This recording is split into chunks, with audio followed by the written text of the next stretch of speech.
Hi, we are here to teach you the basics of a flowchart. We'll start with the basic elements first by considering an example which we'll take through. I think most of you must have encountered a flowchart by now. Anyway, here's the example. So the flowchart describes the process of withdrawing cash from an ATM machine. The first symbol which you see here is an oval shape inside which is written start, and the last one which you will see as we go along will again be an oval shape inside which it is written stop. The name of the symbol is the start and the end symbols. The start and end symbol are represented by ovals, and as the name suggests, they indicate the start and the end of a flowchart. The next thing you see here are the arrows. They indicate the flow of control. An arrow coming from one symbol and ending at the other symbol represents that the flow of control passes from the earlier symbol to the latter one. The next thing which you see is a parallelogram. A parallelogram is also known as the input-output symbol. You will encounter it whenever some data is being given to the flowchart or some data is being given out by the flowchart. The next symbol which I would like to take you is the rectangle.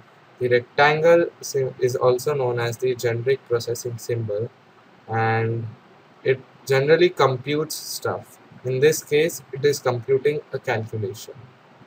The last symbol which we'll encounter in this flowchart is the diamond symbol, and it is also known as the logic or decision symbol.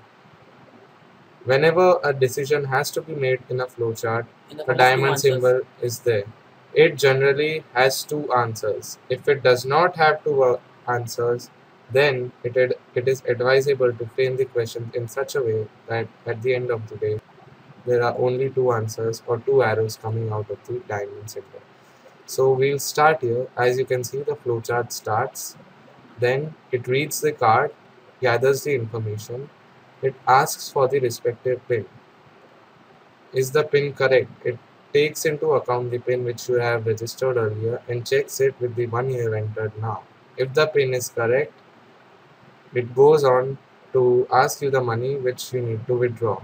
If it is not correct, it will again ask you the pin. So once the money to be withdrawn is entered by you, the bank will again check if the balance you have is greater than the money you need to withdraw. So if it is greater, if your balance is enough, then good, you get the money and the balance is deducted. If it is not enough, then it will again tell you to give in the input, and this time you'll have to be more careful and enter the amount to be withdrawn that is less than the balance. I would urge you to carefully observe how the symbols or the arrows are being used and they are being framed. So once you get the money, the bank then renews or updates your balance as the balance minus the money withdrawn. Finally, you get the money, flow of control stops right then and there. Thank you.